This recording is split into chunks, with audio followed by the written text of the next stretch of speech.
Welcome to Buffalo Pregame, your source for live Buffalo football discussion, news, analysis, opinions, and more. Presented by ASM Publications and Bills Digest. Hello, everybody, and welcome to Buffalo Pregame, our second episode, our first Bills-centric episode here on my new venture. I'm your host, Alex Brasky, here for Bills Digest and ASM Publications. On today's show, we will review the Bills offseason while looking ahead to training camp with Bruce Nolan of the Bruce Exclusive Podcast and Matt Parrino of the Shout Podcast and Syracuse.com. Thank you for joining me in my new venture, which will allow me to place more of my focus on Buffalo's two favorite teams, the Bills and Sabres. Each week, I'll provide updates on the NFL, NHL, and more via daily articles, podcasts, videos, and much, much more. So please subscribe to Buffalo Pregame with Alex Brasky on YouTube or wherever you get your podcasts, along with Buffalo Pregame with Alex Brasky on Substack, both of which are free of charge. Please also consider subscribing to Bills Digest, the official magazine of the Buffalo Bills, by visiting billsdigest.com. Each season, we print and deliver 7 issues, beginning with our training camp preview, which is set to be released the week of July 14th. So each issue is also available at your local Tops or Wegmans, a little bit following the digital release, or on newsstands everywhere within the Western New York region. Thank you for indulging me in my self-promotion, so let's get down to business. Each week, we'll discuss Buffalo's fledgling hockey team or the really thriving football team, along with all the comings and goings from KeyBank Center, or in this case, One Bills Drive, or Rochester and St. John Fisher University, where the Bills will head to training camp in just a few days, about 2 weeks' time, in Pittsburgh, New York. Always an exciting time of year, and figured it's now as a good time as any to kick things off with the podcast. So let's kick things off with a quick review of the Bills offseason. And first, we'll touch on the schedule that the Bills are facing this year. That was kind of the first order of business this offseason. Get the schedule released, see where all the road trips are happening, where fans can book flights to, and really see how things lay out for the Bills. And if you look at it, it lays out pretty favorably for the Bills entering the 2025 season. There really isn't a stretch that you feel will trip the team up this season. It's one of the more favorable schedules that they've faced in the past several years. So I'm expecting big things in the regular season. Now, postseason wise, they're still going to have to prove that, and we'll discuss that a little bit later. But if you look at how things lay out, you have Baltimore, the Jets, Miami, New Orleans, New England, and Atlanta before a week 7 bye week. And that kickoff game against the Ravens, certainly a difficult one. The Ravens, a team that has given you trouble in the regular season. You've handled them in the postseason, but dating back to last year, that blowout at M&T Bank Stadium, Josh Allen gets crushed along the sideline on the trick play. That was really the most memorable play from that game, and we all know how things turned out in that one. But from then on out, from week 2 to week 8, even following the bye week when they face off with the Carolina Panthers in week 8, that's a stretch where you can start to get fat leading into that week 9 matchup against the Kansas City Chiefs. You have a couple of divisional games, 3 divisional games, as a matter of fact, one against each opponent. So that stretch, I'm looking from week 2 to week 8, that's really going to tell the story of the Bills season. Are they going to challenge for the 1 seed, or will they stumble out of the gate and have to play catch-up down the stretch? Now, you look at the second half of the schedule, week 10, Miami. Tampa Bay, I think a sneaky game that could trip the Bills up perhaps in the second half. But Houston takes a step back this year with a few departures. And even if you look back to how they finished last season, a little bit questionable for the Houston Texans after they defeated the Bills in that crazy and wild game during the regular season. You do have 2 tough games, in my opinion. The Pittsburgh Steelers loading up with Aaron Rodgers at quarterback. You bring in Jalen Ramsey. There's still some question whether or not TJ Watt will be back. We'll see how things play out there contractually.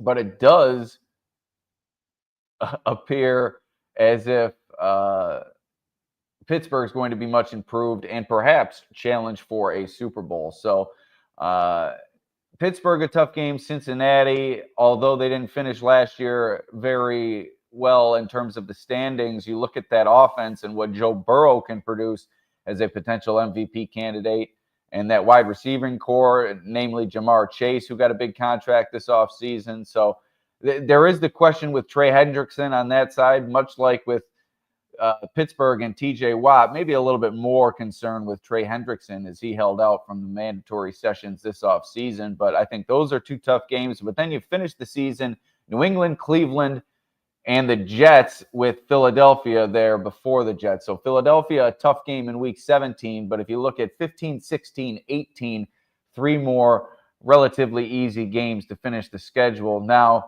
like I said, there isn't a stretch that I think that can trip the Bills up.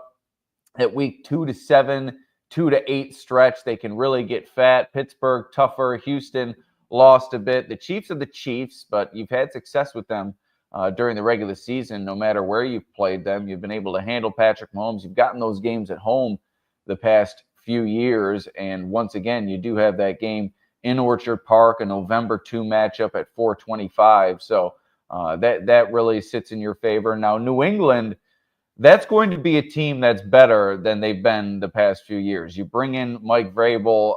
I'm impressed with Mike Vrabel, what I saw from him in Tennessee. We only saw him in Tennessee, so we'll have to see if he can carry over what he was able to do there to New England. I know things didn't really wrap up that well, but interested to see how Drake May develops in his second year, if Stephon Diggs can step in and be a significant factor for them. And then also what they have to offer defensively. They added a bit there as well. But Miami and the Jets took a significant step back. Nothing to worry about there. Philadelphia, that game in week 17, you get them late in the season, and they had plenty of changeover this offseason as well. They won the Super Bowl last year with kind of a super team, but chickens came home to roost a little bit. They lost some talent, so we'll see how they retool and kind of go at it again here and try to go for the back-to-back. But I could see the Bills finishing the regular season at 15-2 with that top seed in the AFC. I do see them still as the clear-cut divisional winner. But the Super Bowl expectations, and I mentioned this on a previous conversation with Derek Kramer, Joe Kelly, and Evan DePasquale on WGR 550 this past weekend, I'm just not sold on the Super Bowl or bust expectations that are hovering around the Bills at this point of the offseason. You look back to last season, and it was kind of a retooling year for the Bills, and everyone kind of took that into understanding. This year, it's full steam ahead. The way that they finished last year with Josh Allen as the MVP, and you bring in some added pieces specifically on defense. You use your first, I forget however many picks on defense, 4 or 5 picks on defense in the NFL draft. So it's expected to be a much improved year for the Bills defensively. Some excitement around the pieces that they added. James Cook coming off a huge year in terms of touchdown production. And I mentioned Josh Allen, and obviously the Bills' offensive line, one of the best in football. But this is a team with holes to fill, and I guess that's where we go next as we recap the offseason here before we get into our first conversation with Bruce Nolan coming up here shortly. It all began the Bills' latest Super Bowl quest at voluntary OTAs, followed by mandatory minicamp. James Cook showing up for the mandatory work, not the voluntary work. It is a good sign. It points to him participating at training camp. There doesn't seem to be any lingering hostility there between the running back and the Bills. So it does seem as if James Cook will be out there in full come a little bit later in July at St. John Fisher University. And that's good news because he's their second most explosive offensive playmaker. I'm not sure that this is going to work out long term between these two sides. It just doesn't seem like the money is going to work, or the term for that matter, in terms of what the Bills seem to value on the offensive side of the ball. But with that being said, this year, James Cook, a critical piece for the Bills. We'll see if things don't work out where they pivot next. You do have Ray Davis and Ty Johnson in tow, 2 impressive backup running backs that proved last year, when given a larger role, can step to the forefront and really produce. Moving to the outside, a couple of new wide receivers were the stars of the show during this offseason program. Elijah Moore, Josh Palmer, developing that much-needed rapport with Josh Allen. I wrote my bold predictions on the Buffalo Pregame with Alex Brasky Substack. That's Buffalo Pregame with Alex Brasky Substack. That I believe Elijah Moore will earn wide receiver 3 honors this year. I just love his route running ability. He's got a unique skill set, something that the Bills don't have in terms of that explosiveness down the field. I know Joshua, offers a bit of that, but Elijah Moore, what I saw from him during the offseason program, albeit without any pads on, no contact, makes it much easier for the pass catcher. I'm really excited to see how he builds on that in training camp. And some people don't put a lot of stock into training camp, but that's where these fringe players really assert themselves into roles. And I think Elijah Moore is going to do so over the next several weeks. That video that Carl Jones tweeted out, I believe, from an Instagram page of Elijah Moore working out this offseason. He's going to be a one-on-one darling come training camp, and he's really going to test the Bills' new defensive backs as well. So really iron sharpens iron in that situation. The team likes Palmer, but I like Elijah Moore's skill set better. It's unique and potentially deadly for this offense.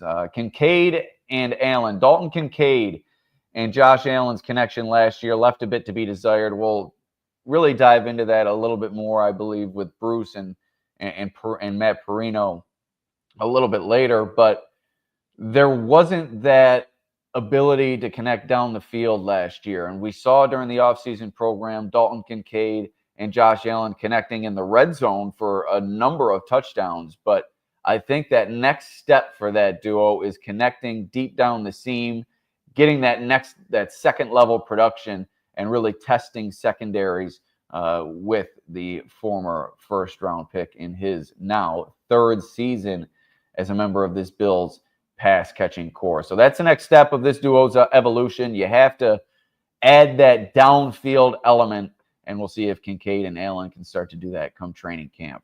Defensively, what we learned this offseason is there will be a true competition at cornerback 2 during training camp. Tre'Davious White and Maxwell Hairston jockeying for position in that position battle. Dane Jackson and Jamarcus Ingram also in the mix, but I really think it's Tre'Davious White and Maxwell Hairston battling it out side by side. I'll give my opinion on that group while asking Matt Parrino for his opinion a little bit later on. But there are plenty of holes to fill on the defensive line as well, but mostly in terms of depth. You have your 2 incumbent starters in the middle in Ed Oliver and Daquan Jones. You have your 2 likely starters on the outside in Greg Rousseau and Joey Bosa if he's able to get healthy come training camp. He missed some time with, I believe it was a calf injury during the offseason program, so we'll see how he really regenerates things. He was trending in a good direction at the end of the offseason program, so good news on that front. But we will see, as yes, AJ comments, Trey White and Max Hairston certainly going to be a treat. And like I said, I'm going to expand on this a little bit later.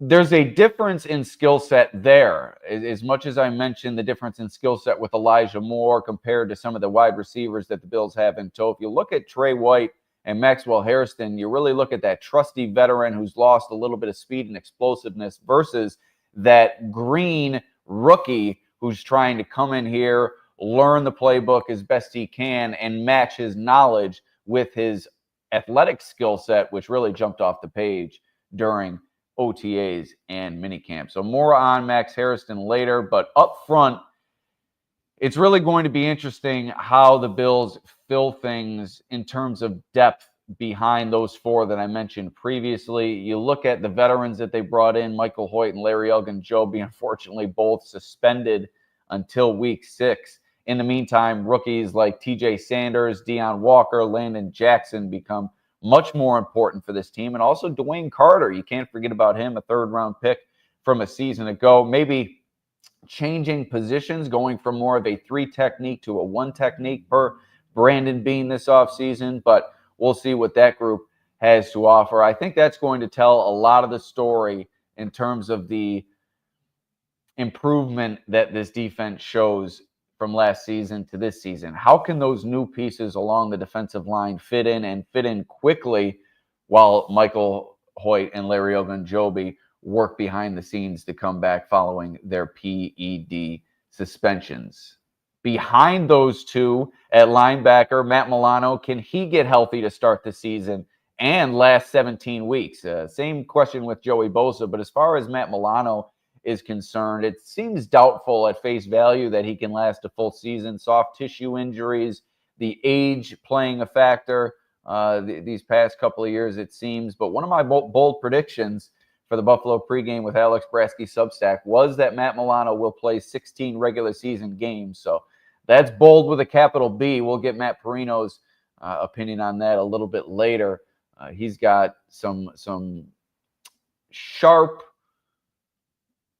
analysis to bring to the Matt Milano linebacker situation for the Bills. And finally, on defense at safety, can Cole Bishop win that job alongside Taylor Rapp? Taylor Rapp is as important as any player that the Bills have defensively, especially considering that you're either going to have DeMar Hamlin or a new starter in Cole Bishop beside him. And I'm not so sure with Cole Bishop. I think in terms of his coverage ability and the trust you can place in him on the back end, I'm not confident in that yet. I like his ability to come up and hit and play and run support and maybe even come off the edge as a potential pass rusher. But you're not going to see him, I think, really go smoothly into that transition in terms of his coverage ability if he is to be given the starting role. So I think there will be some growing pains with Cole Bishop, and he also sustained a minor injury this offseason that will be worth monitoring as Brandon Beane really played down the significance of that. But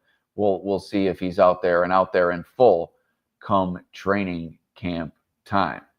All right, so despite plenty of uncertainty, like I said, the Bills really seem to have a good chance at regular season success. And the two things that they really have going for them, as I mentioned, the reigning MVP, one of the best offensive lines in football. With that combination, you're going to win a lot of regular season games. But it takes more than that to win championships and even advance to championship games. And that's where I have a minor issue with the discourse surrounding the Bills this offseason and the Super Bowl or bust level of expectations placed on them at this point, July 9th at 7:47. But with all that I addressed above, without further ado, let's get back to what people came here for. Our first guest, the mysterious Bruce Nolan, joining us on Buffalo Pregame.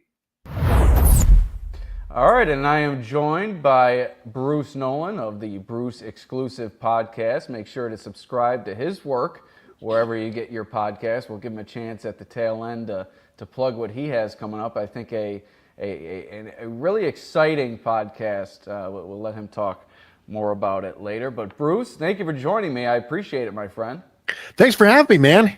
It's always a good time. Yeah.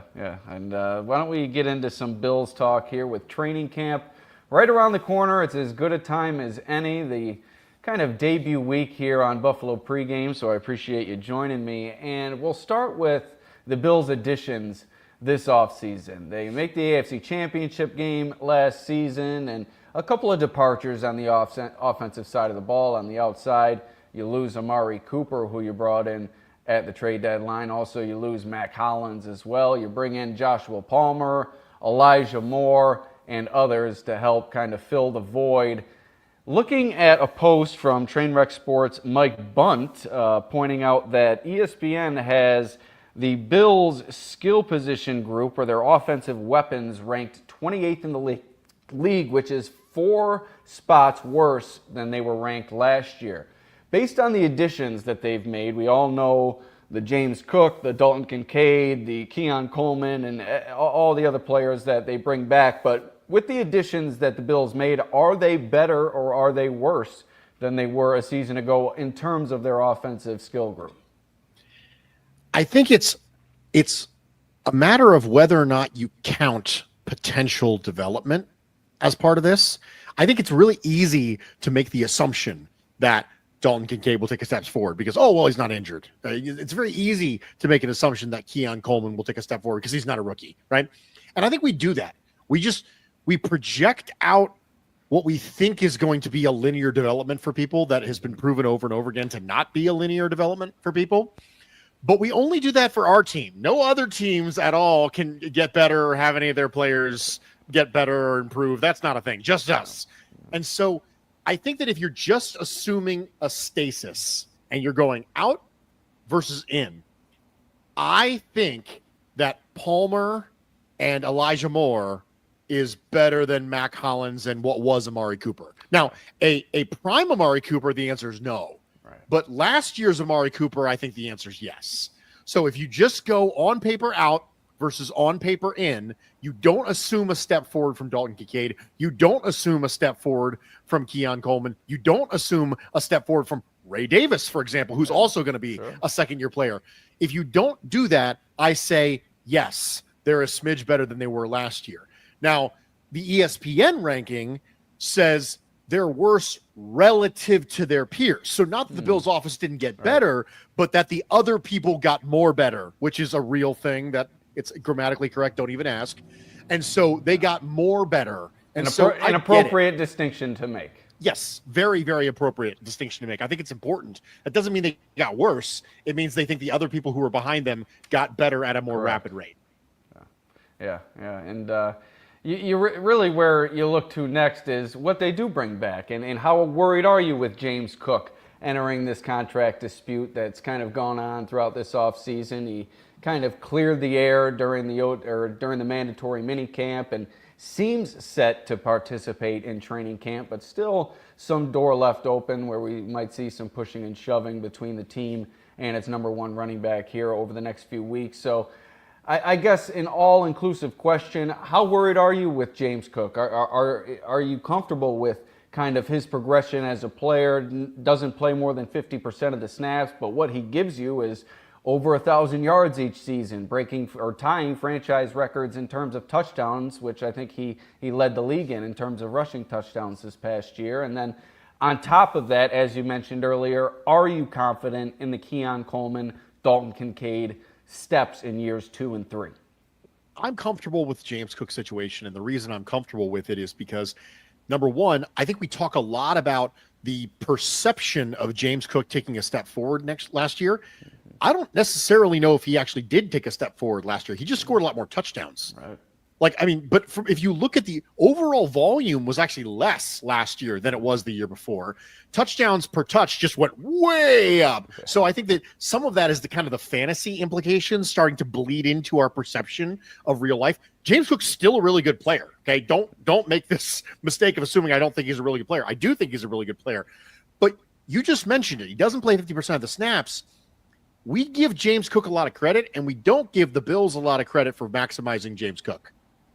Because if you get a player who plays less than 50% of the snaps, and we're having this conversation about whether or not he's worth $12, $13, $15 million a year, to me, that sounds like the Bills did an excellent job of maximizing the player that they have. And so because of that, I don't really worry about it. The last game that James Cook missed the entirety of the game, Ray Davis just very coolly put up 165 total yards against a good run defense with the New York Jets. And I think Ray Davis is a good player. So I'm not really all that worried about it, to be honest. I think Ty Johnson's a really good player. And more importantly, I believe in the offensive line. Yes. And a lot of players can look good behind an offensive line that is top 5 in the NFL overall. Sure. So the reason why I'm comfortable with James Cook overall is because I'm comfortable with Aaron Cromer. Now, when it comes to Keon Coleman and Dalton Kincaid, completely different scenarios. Mm-hmm. For me, the Dalton Kincaid question is, how badly was he hampered by the injury? And also, is he going to be able to get on the same page with Josh Allen? I think one of the things we didn't talk about with Dalton Kincaid is that they utilized him very, very different in 2024 than they did in 23. In 23, one of the big questions was, why did you go get the guy? I mean, if you're just going to have him chip and then go out into the flat and catch a little flare route, like, what are you doing with him? And then all of a sudden, Joe Brady comes in, has entire offense, and they're using him down the field. Mm-hmm. Like, you're getting vertical routes. You're like, great, that's awesome. Except Josh Allen isn't hitting him down the field. So Josh Allen, for an MVP performance, was not overly effective throwing the ball deep down the field, and that's where you use Dalton Kincaid, which if you're a proponent of maximizing tight ends in the passing game, one of the big questions is, are you being used vertically? The answer is yes, he was, but Josh Allen wasn't hitting him. Some of the lowest catchable target rates deep down the field of any, not just tight end, any player in the NFL. Josh Allen said, I got to be better for Dalton Kincaid. He was right. So it's a dual thing. Yes, I need Dalton Kincaid to be healthier. I also need Josh Allen to be better for Dalton Kincaid. With Keon Coleman, he was very, very blatant and open and refreshingly honest, I think so, about his performance last year, saying, quote, it's trash. Yeah. But I wouldn't go that far. I don't think he played as trash as a rookie. I think ultimately you saw a very similar prospect to what a lot of people thought he was coming out of the draft. And that is a strong possession receiver that's going to make some positive plays in contested catch situations, but doesn't offer you a lot of separation ability. I think all of the film and all of the metrics would back that up. That doesn't mean he needs to even take a massive step. I mean, he was on pace for, 700-ish yards as a rookie. And if that's what he ended up getting you, I think people would be disappointed if they thought he was going to be an 11 and 1,200-yard receiver. But for people like me who comped him to Mohamed Sanu coming out and said, hey, I think this is a possession guy who's going to give you 700 yards a season, is going to be a valuable asset in the run game, that's about on par for what I thought you'd get for him. So I don't think Keon Coleman needs to do a whole lot more than what he did to meet my expectations. It just depends on what your expectations were going to be. So there we go. I covered all the things. Yeah, that was a great all-encompassing answer for an all-encompassing question. And you're right, Kincaid's catchable target rate right around 70%, the lowest at the tight end position last year. You saw the growing pains from that shift in philosophy with how the Bills plan to use Kincaid, and maybe in year 2, things start to smooth out between he and Josh Allen. And then you look at Keon Coleman, and I think the strength aspect, the muscle that he seems to have put on, especially in the upper body, will help him this year. He proved to be a capable contested catch guy before the injury last year, and I think he was trending well. It's just he misses time, and then he struggles to recover, as Brandon Beane and Sean McDermott alluded to. I think given this full off season to kind of reset and really be humbled by his 2024 performance, something perhaps he had never been before. A multi-sport athlete at the Division I level, somebody who's probably been the best player at every level. So it's probably really tough for him to reflect, but a process that I think he's taken advantage of and made the most of this offseason. And I'm excited to see the return on that. And also Dalton Kincaid, I don't think the strength that he's looking to put on is anything trying to become the next Dawson Knox or a big bulky target. They need him to be able to run down the field. It's more kind of strength and size that you can put on in addition to that speed. So I think it's more utility than anything for Dalton Kincaid, and we'll see how he kind of implements some new aspects of his game down the road as well. But how about we'll shift over to the defensive side of the ball before I get your thoughts on kind of the coaching staff and the front office. There's a lot of moving pieces on this defense. It's expected to be better. The defensive line, you add all those pieces with Larry Ogunjobi off the free agent pile, Michael Hoyt. You bring in the rookies, TJ Sanders and Deion Walker. But there's question marks there with inexperience, especially inexperience within the system. There's question marks at linebacker, both players who the team expects to start at this point at least, coming off injuries that they dealt with the previous season. And then in the secondary, you're going to have a new starter at corner, potentially one who's never played at the NFL level. And then at safety, you're going to have potentially Cole Bishop there, who's never played starter snaps. So I think there's so much left to be proven on the defensive side that I think some Bills fans may be taking for granted, like you said, just expected progression here. And I think a lot is left to be determined come training camp and then moving forward following training camp at St. John Fisher.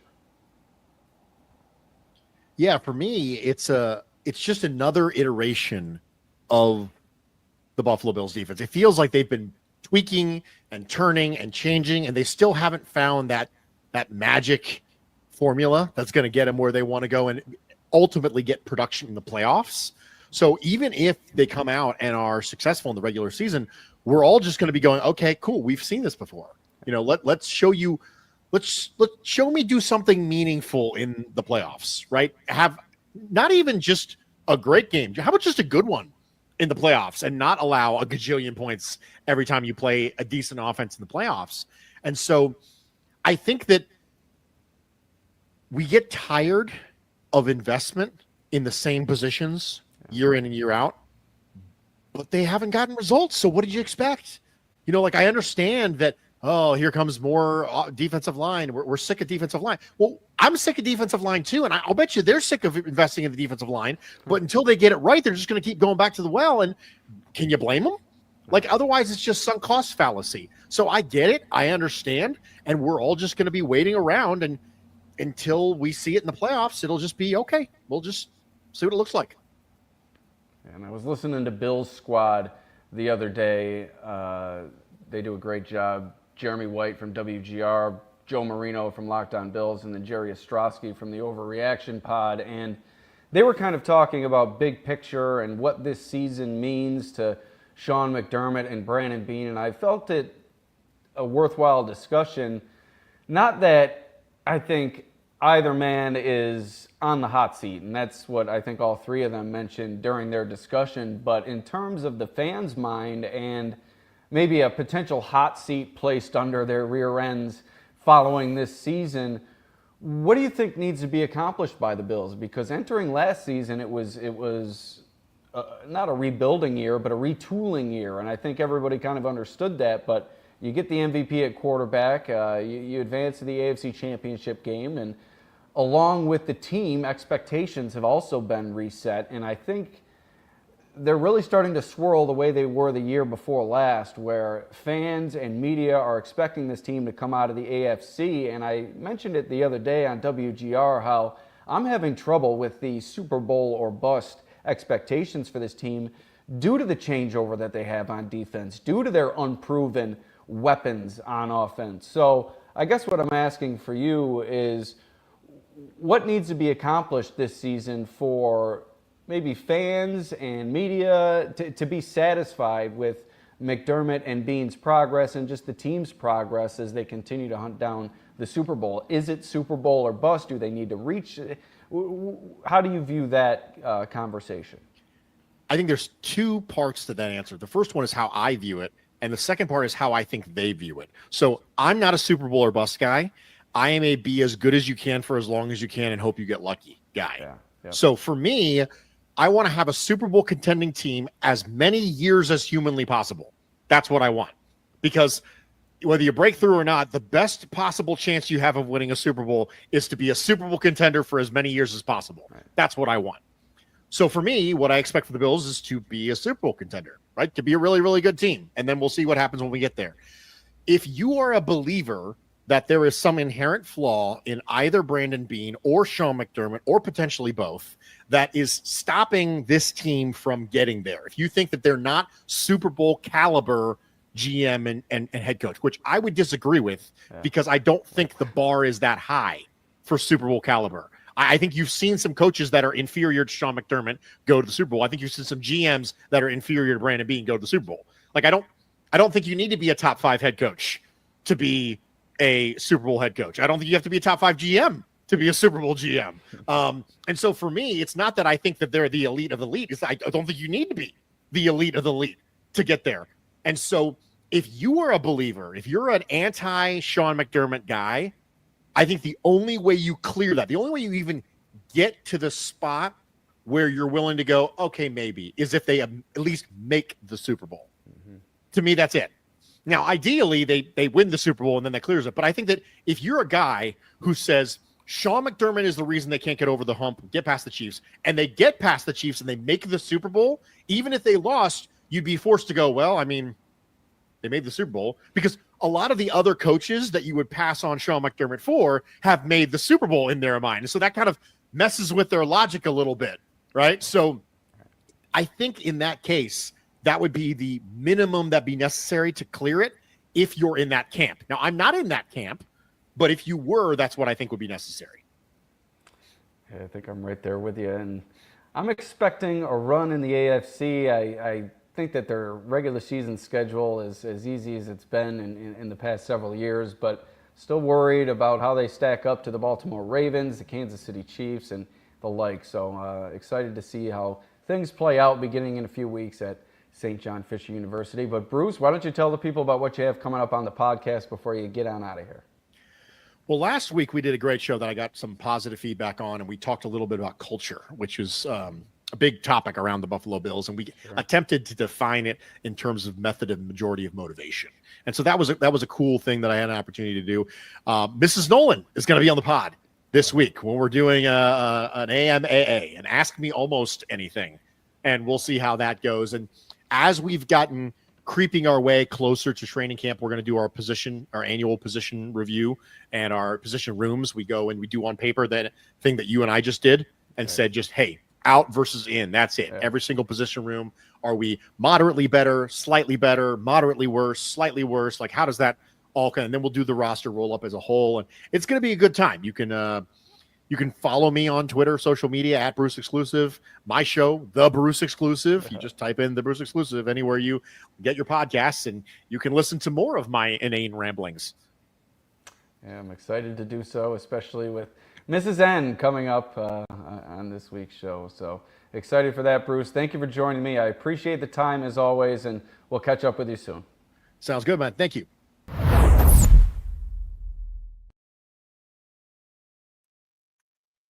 All right. I'd like to thank Bruce for joining me on the show. He's always a great guest to have, a lot of great perspective to share on many topics. We covered a lot in the brief amount of time we had him on. I always seem to go over the time with Bruce, and I blame myself. You have to budget better when it comes to having guests on the show.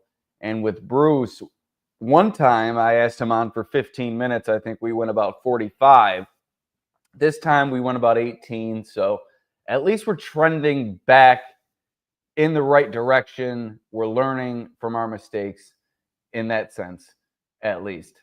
Before we get to our next guest, Matt Parrino, I'd like to remind you to please subscribe to the podcast wherever you get your pods on the audio side, as well as my YouTube channel and Substack account. I'll have you covered with up-to-date coverage of both the Bills and Sabres all season long. And both pods will be distinctly marked with different graphics. So you'll be able to tell whether it's a Sabres pod, whether it's a Bills pod. So if you're not into one or the other, feel free to bypass it. But we'd love to have you along for the ride for all of our coverage here on Buffalo Pregame. There will be some paid content to come, but for now, everything is free to subscribe.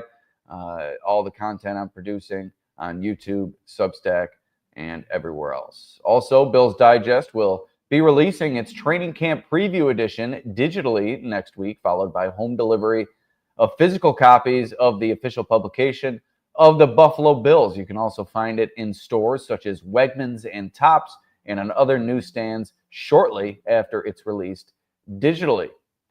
All right, now without any further ado, we get to our conversation with Syracuse.com's Matt Parrino. All right, here with Matt Parrino, host of the Shout Buffalo Football podcast and also Syracuse.com. He and Ryan Talbot, Tangy Talbot, as I call him, do great things. Saw you guys hit up the National Comedy Center recently and a lot of other exploits between you two, and I'm grateful, to have you join me here today. Matt, how are you? I am great, buddy. Yeah, it's been a busy couple days. Did a concert last night. We got to the Comedy Center on Monday. A little under the weather, but we're charging through because what are we, like 2 weeks exactly from the start of training camp? So got to get geared up here. Yeah, it's coming fast and furious, and I appreciate you joining me, especially considering you're under the weather and coming off, I believe it was the Coldplay concert in Toronto last night. Yes. Oh, I love it. Got the TJ. It was awesome. Like growing up, I was never a big Coldplay fan. Like they just weren't on my radar. And over the last couple of years, with TikTok exploding, like just seeing all these like scenes from their concerts over the year, I was like, man, I would love to go to one of their shows. And so when it was at Toronto, I'm like, me and my wife went. She's not a huge Coldplay fan, so it was just kind of go. It was almost like an adventure, right? Like an experiment. We've gone to Pink, we've gone to Imagine Dragons. My son loves them. Guns N' Roses. We've been to a lot of our like favorite bands, but this was kind of like new. It was absolutely awesome. I will say, if you're going to it though, Rogers Stadium just opened last week. It is an absolute cluster beep. Yeah, I saw the lead singer of Coldplay basically apologize to the fans, I think maybe a day or two before you got there. And he said, "Thank you all for coming despite having to come to this weird stadium in the middle of nowhere." I heard entrance and exit was particularly difficult for people, but glad to see you got in and out. I didn't know if we were going to have you miss training camp or something, like a 14-day pilgrimage to and from Toronto. So good to see you got out of there. But speaking of training camp, are you a guy who looks forward to training camp? I know it's a lot for the media to handle, having covered it myself, going out there every day, waking up early in the morning, late afternoon work days, hot under the sun. Are you someone who looks forward to training camp, or are you someone who's kind of a little trepidatious of the grind that it can turn into? I look forward to it. I will say, as my son's gotten older and baseball's gotten more a part of our life, going back and forth, that's like just the end of tournament season. So like, you know, some guys on the beat, women on the beat do back and forth every day, which that's not for me. Like, I can't like drive back and forth every day. I like kind of sitting in the dorms, but with the game schedule, I'm going to have to, like, even for the first weekend, I'm going to have to go down Wednesday, Thursday, come back Thursday night, go back in the morning, then Friday night game after I'm done with everything, try to rush and then get back and then do the back and forth thing. So that kind of is challenging. But in terms of like what I feel about training camp itself, I love it because we get to kind of immerse ourselves in that world for a couple of weeks. Like, going out to the stadium is great. Covering practice, you know, doing media out there is great. But this is like the whole world is just centered on Fisher for 2 weeks. And it's kind of nice to lock in and just be able to like make it all about the work for 2 weeks and really get to know this 90-man roster before a couple of weeks later we get it down to 53. Yeah, and just like it's training camp for the players, it's training camp for the media as well. I think you work out the kinks over the first few days. You've been away from practice for a while, and getting back out there, you kind of reset your brain on what to pay attention to. And like you said, learning the new players and really laying the groundwork for the season's coverage. I think it's a critical part. And I think the access you get at St. John Fisher, watching the players interact with the fans as they walk to and from the practice field, I think it's very unique and something that really serves everybody that's a part of it. And I hear that Fisher is looking for a long-term deal with the Bills. I think there was thought that with the new stadium, they may go back to Orchard Park, but potentially maybe camp stays in Fisher. So that'll be something interesting to monitor. How about Hard Knocks being at training camp? What changes are you anticipating, if any? I can imagine that it might be a little bit more crowded at press conferences. Maybe certain parts of post-practice maybe will be harder to gain access with the national television cameras out there. I'm not sure what to expect, but what are you anticipating with Hard Knocks coming to St. John Fisher in Pittsburgh, New York? I don't anticipate much of a change for us, only because I think that the HBO folks want to chronicle everything, right? So like it's more like fly on the wall type of thing, rather than them kind of impeding on the actions of it all. They want to see all these interactions to see, you know, how this thing happens. I don't think, outside of just seeing a bunch of more people working, I don't think it's going to change much for us. And there might be some, you know, requirements of the team and the coaches and the players that's a little bit different, but I don't anticipate it being much different other than somebody sending my goofy face to me on my phone when I just appear like an idiot on the sideline or something. But you know, that happens already because fans are usually taking pictures, and my buddies will send me pictures of myself. So I don't like all that. Like I don't need all of that. Like some people like get into the media business to be like I don't know, like to try to like chase their Stephen A. Smith moment. That's not really me. Like I love doing the job. I love connecting with the fans, but I'm not really like, I I'm good without Hard Knocks. Like if it wasn't coming, not looking for any added celebrity or anything like that. Right, exactly, 100%. Right, and I could definitely feel you on that, especially if they catch you at a bad angle or you're not as well fitted as you'd like to be on a given day. You really got to be on your P's. That could happen. That could happen at any moment. Yeah, you really got to be on your P's and Q's. I think for me, it would be not standing next to Joe Biscaglia and looking like a complete midget. I think that would be my goal entering that. But moving on to some more pressing discussion here, we'll dive into a little personnel talk. I know that there's a few positional battles that the Bills have entering training camp. Not a ton, but a few important ones. With that said, Trey White and Max Hairston really headlining those positional battles at cornerback 2. Dane Jackson may be on the exterior of that conversation, but it seems like White and Hairston will go into training camp as the top 2 in competition for that job.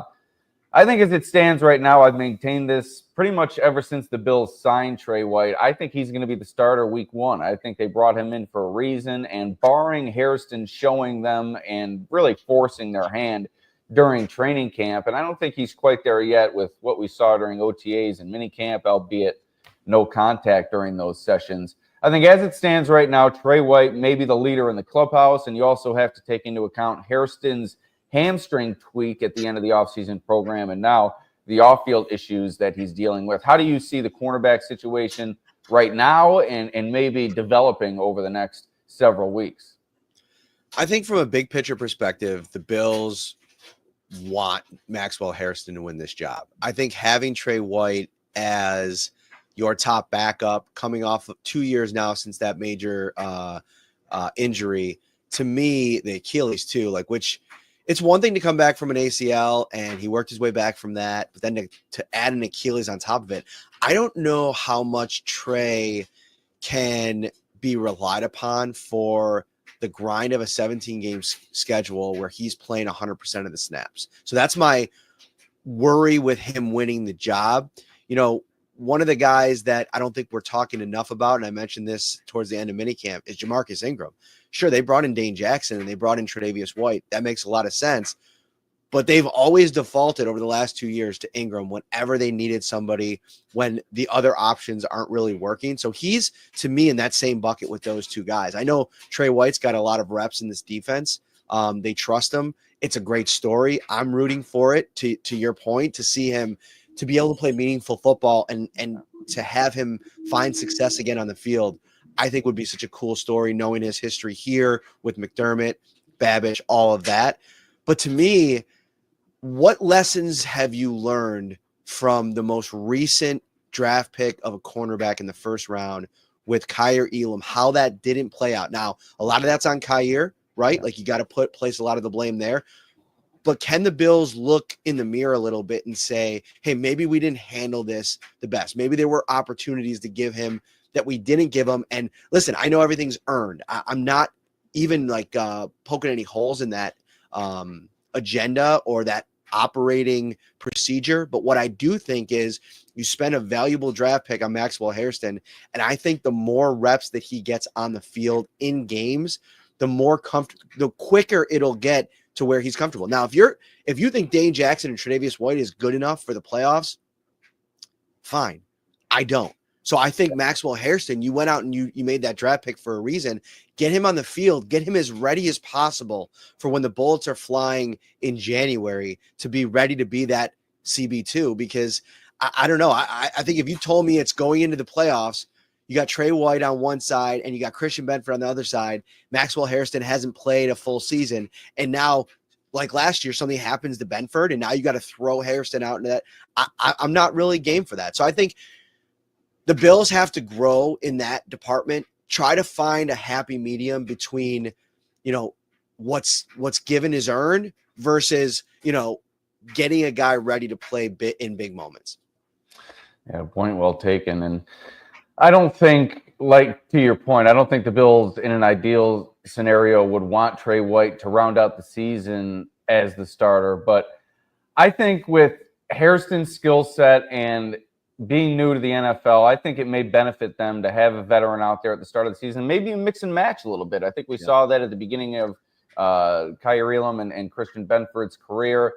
There's things that Trey White, like you mentioned, just can't do now based on his injury history. We saw him struggle with some speedy wide receivers during training camp. Elijah Moore beat him a couple times, a few others as well. I think maybe mixing and matching these guys as you go, and as you mentioned as well, getting Hairston ready for a potential playoff matchup, because if you're coming up against the Kansas City Chiefs, you need someone to slow down Xavier Worthy. Playing the Dolphins during the regular season, you need someone to slow down their speedy wide receivers, and I don't think that suits Trey White. So there's certainly more to be gained having Hairston as the starter. It's just a matter of whether or not he can pick up the playbook quick enough, and we'll see during training camp what he has to offer. But staying in the secondary with Taylor Rapp, I think entering this offseason, Bills fans really undervalued Taylor Rapp, especially considering how much value the Bills place on him in that secondary. It's a young secondary now, a couple of new starters this year. Could be a brand new starter in Cole Bishop next to him, who's never played starter snaps in the NFL before next to him. And that's what it looks like it's going to be at this point. I know Bishop sustained that hamstring tweak during the offseason or leg tweak, whatever it was during the offseason program. But he should be okay for training camp. Where do you place Taylor Rapp's value in this defense? Is he an irreplaceable piece now, considering the changes that they have? And with the young group that they have back there, he really becomes the elder statesman. How do you see him fitting into the Bills' overall kind of defensive philosophy? He is an irreplaceable piece. And the problem with that and the approach at the position is they've had to replace him a bunch over the last 2 years. I mean, he's gotten hurt in both seasons. In the first year he was here, he wasn't even a regular starter. So that's a concern right out of the gate, that you have a second-year player in Bishop that you're hoping to pair with Rapp. And I think you're excited about what that could potentially look like. But if Rapp misses time, then what does it look like? I think DeMar Hamlin's a guy that gives you a baseline level of production that I think that you're comfortable with. I think that there might be a brewing competition between him and Derek Forrest, who's coming over from the Commanders. That's a really exciting piece. Jordan Hancock, we've seen him do a little bit of everything, mostly safety over the spring period. I'll be interested to see what they have him do, and if they have him kind of, playing both positions. They talked about him being a slot corner potentially as well. How much do they put on his plate in the summer? That will kind of affect the math when it comes to the safety room. And then you have that Cam Lewis piece that's always just looming over any pieces that they bring in. They're comfortable with him. He's been productive for them. He plays a lot on special teams as well. So anybody that earns a job is going to have to definitively provide value. Now, listen, there's only so much you could take from training camp, preseason, and project it into if one of these guys actually has to play a starting spot in place of Taylor Rapp. He's very valuable, like from a communication perspective, from how he's able to cover up on the back end, also play in the box. I think what he means to Cole Bishop and them kind of building synergy is important as well. So I think if you're power ranking like players of level of importance to the defensive success of this season, I mean, obviously Christian Benford proved how important he is to him, how they looked when he went out against the Chiefs last year. You think about Greg Rousseau being kind of like the man on that defensive line now, Ed Oliver to a degree as well. I think Taylor Rapp is in that same conversation, and that's kind of crazy to say after where they brought him in, how this thing has gone along, but they value him a ton. I think that he's like the modern version of Poyer and Hyde in terms of a leader, somebody that can make plays in both areas of the game. And man, if he misses any kind of significant time, that safety room, the depth there will be really tested. Yeah, and I think he's, to your point, just what a young player like Cole Bishop needs. He's really a calming voice back there. Every time you talk to him, he's steady as they come. I don't think he's a player who gets too high or too low, an aggressive play style, but I think in terms of his leadership and what he can offer, Cole Bishop back there, just what the doctor ordered for a young player. Final question here with Matt Milano. What can we expect from him this year, coming off some injuries the past few years? Came on at the end of last year, played some good football, but also getting a little bit older here. Dorian Williams came on strong last season, leading the Bills in tackles. Will we see him take any snaps away from Milano this year? Do you think Williams could overtake Milano for that starting role this season? How do you see Milano's 2025 campaign playing out?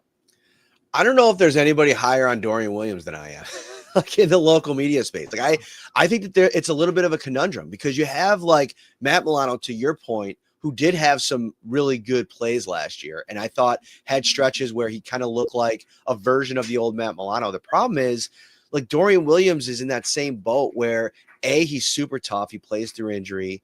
Matt Milano, even coming back in a limited run of about 8 to 9 weeks, 10 weeks, he ended up with 2 soft tissue injuries during that time. He played through both pretty much. The groin kept him out 1 week, and the hamstring he played through.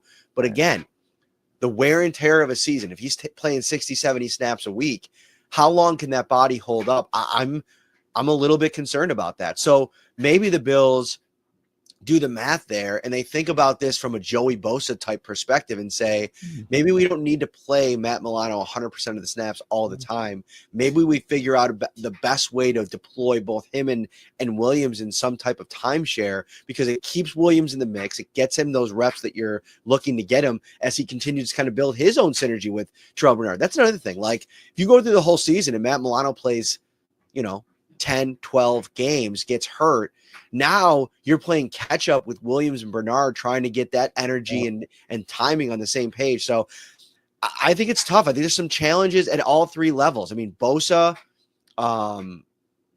what you do with Cole Bishop, is he ready for the full job? Are you ready to hand it over to him? If DeMar Hamlin outplays him this summer and you have to go back to that in some way, or Derek Forrest, or whatever the case may be, are you really comfortable in year 2 putting Cole Bishop even in a timeshare? I don't think you are. And then obviously Bosa on the front line, what they're going to do with him and how many snaps they play him is something we're going to be talking about all throughout training camp in the preseason. And can he stay healthy? Can he be available when they start the games? They're going to need him. I mean, they're not going to have Michael Hoyt. They're not going to have Larry Ogunjobi. They have 2 very young players on the edge in Javon Solomon and Landon Jackson. Joey Bosa, while I don't think they're going to be asking him to play 50+% of the snaps, they're going to need him for important downs, especially while these guys are out. So it'll be interesting to see how they manage all this. Yeah, I think Pro Football Focus had Joey Bosa as the X factor for the Bills this year, whether or not he can stay healthy and then be productive. Just one more quick one. I don't want to take up too much of your time. Bills came in 28th in the league in offensive weapons, ranked by ESPN. I think I saw that yesterday. Your thoughts on that? We're recording this on Wednesday. I did a pod with Bruce Nolan on Tuesday, which will be a part of this episode. What are your thoughts on that? They were 24th in 2024, and now they're 28th. They fall back 4 spots. Are they better or worse than they were last year in terms of offensive weapons? I think I disagree with it a little bit, only from the sense that Brandon Beane has proven his ability to pivot, right? Like especially at the receiver position. Like, go back to Andre Holmes and Kelvin Benjamin, the pivot to the Smurfs and John Brown and Cole Beasley. That worked pretty well in 2019, but it wasn't enough. They needed a guy. They pivoted to Stephon Diggs with that big trade, and obviously Stephon Diggs was a superstar, so that was probably always going to work for them. But I also think what they did last season, after running it without Diggs for the first time and it not working for the most part with Mac Hollins leading the show, they traded for Amari Cooper. And I think they saw in a couple of games what it could look like with that skill set, separation ability to win one-on-one against press man. The problem is Amari Cooper is not the same player that he was even 2 years ago. So what they're banking on is their advanced scouts finding a guy in Josh Palmer to fit that specific skill set opposite Keon Coleman to kind of help unlock him. And Elijah Moore is this kind of, I don't know, it's a little bit of a dart throw, right? Like, it's a little bit of an unknown. What can he be in this offense? And then they're banking on Dalton Kincaid still being this weapon. And listen to Brandon Beane talk about him all off season. There's some energy behind how he talks about Dalton Kincaid and what he expects from him in year 3. That was one of my big, bold predictions. We did an episode a couple days ago. I think we're on the precipice of the Dalton Kincaid breakout season. And I don't know where everybody lands on him. There's some people that are just not believers. They've seen enough over the first 2 seasons where they don't think he's ever going to reach the heights that I think everybody thought he could when they drafted him, but he's got his quarterback in his corner. And I think he's come out and said he's got to do more to get Dalton Kincaid where he needs to be. And I think when you have the MVP talking like that, I'd buy some Dalton Kincaid stock. And so I think you take this room, the everybody eats mantra, Joe Brady in his second full year as OC. I know he took over in 2023 for Dorsey, but this is his second full offseason to make some tweaks, figure some things out. They've added to the room in a couple of different ways that I think are really interesting. And I also think that you have to project a little bit of a year 2 jump for Keon Coleman. I like that. And we still are devaluing Khalil Shakir when we talk about this in this way, ranking them at 20th. He is arguably the best slot receiver in the league. There's only one receiver in the league that had more run after the catch last season than him, and I believe it was Jamar Chase. That's pretty good company, you know? Yeah. So I think that this receiver room will be fine when you have Josh Allen and you have the ability to have different flavors and to build this thing in the way that you want. And let's not forget, the Stephon Diggs experience in a lot of ways motivated the approach at the position room, right? Like they decided to go away from that alpha male that kind of needs the ball even when he's not saying he needs the ball. It's kind of just like this unspoken thing. Right now, they don't have any of that. And I think that that's beneficial on Josh Allen from a playing perspective, but also the mental perspective, not trying to have to appease somebody all the time. You know, Josh Palmer, you've been around him all spring. He's another one of these guys that just probably is going to come in here with no ego and fit in however they need him to fit in. So I want to see how it looks. And listen, there's a lot on the line. I mean, it's been the summer of, or the offseason of wide receiver gate, right? I mean, the Jeremy White, Brandon Beane interaction kind of set the stage for all of this. And Brandon Beane's betting on his philosophy or the philosophy of the group. I think Joe Brady has a piece of this. I think Allen has a piece of this as well. And we'll see if they can't let it ride again and be as successful as they were a year ago. Yeah, I think it really comes down to, like you said, Kincaid taking that leap in year 3, Coleman taking that leap in year 2, and then everything kind of fitting in around them. I think with Kincaid, it wasn't on just Kincaid last year. As Bruce Nolan pointed out during our conversation, they began to use him a bit differently last year, setting him down the field a bit more, and he and Allen struggled to connect. It's around a 70% catchable target rate, which is the lowest amongst tight ends. And then Keon Coleman on a good trajectory until those injuries hampered him. And I think with the added strength he's put on, I think that can help him with the contested catches, but it can also help him gain some separation, jockeying for position at the top of the route, some sneaky push-offs here and there. I think Keon Coleman and Dalton Kincaid are really the key to unlocking this offense. And whether or not it comes in at 28th at the end of the season, we'll find out, and I think those two will have a lot to do with telling the story. But why don't you tell the people what you have planned for Shout, whether it be training camp? I'm not sure if you have your live show figured out or not yet, but why don't you tell the people what you have coming up? Yeah, the live show I think is going to be August 7th at Dorado. We've done that the last 2 years. It is a great little Mexican restaurant. Wingnuts comes up. They do kind of like a pop-out. So you can have a little some tacos, and then you can have some chicken wings. It's a great combination. They make unbelievable margaritas. We're usually crushing those as soon as we arrive on site. And then we'll talk Bills and training camp. It'll be a training camp wrap show, actually, because August 7th is the last day of training camp. So I'm excited about that. And we got a couple other things, a couple other irons in the fire as well. Right. So a lot to come this season for the Shout podcast. All right, Matt Parrino, Shout, Syracuse.com. Make sure to follow him on Twitter as well, at Matt Parrino. I appreciate you joining me, and get well soon, my friend. Thanks, buddy.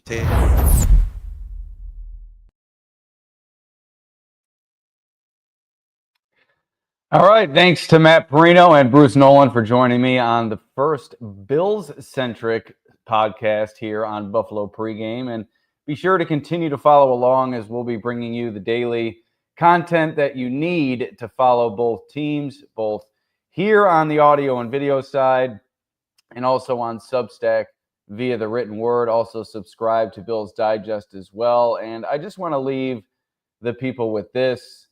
I think when it comes to the Sean McDermott, Brandon Beane conversation and what it will take to satisfy the fans, I very much agree that a Super Bowl appearance is needed, but I think it's all about how this season transpires, what we see from different position groups. Does the defensive line take that step forward? I think that's a critical point of emphasis for Brandon Beane, as he committed so many resources and so much draft capital to that position group this offseason. That group needs to be better, and it needs to be better quickly. The Bills have been trying to solve the defensive line and really add around Ed Oliver and Greg Rousseau for the past several years and have not been able to do so successfully.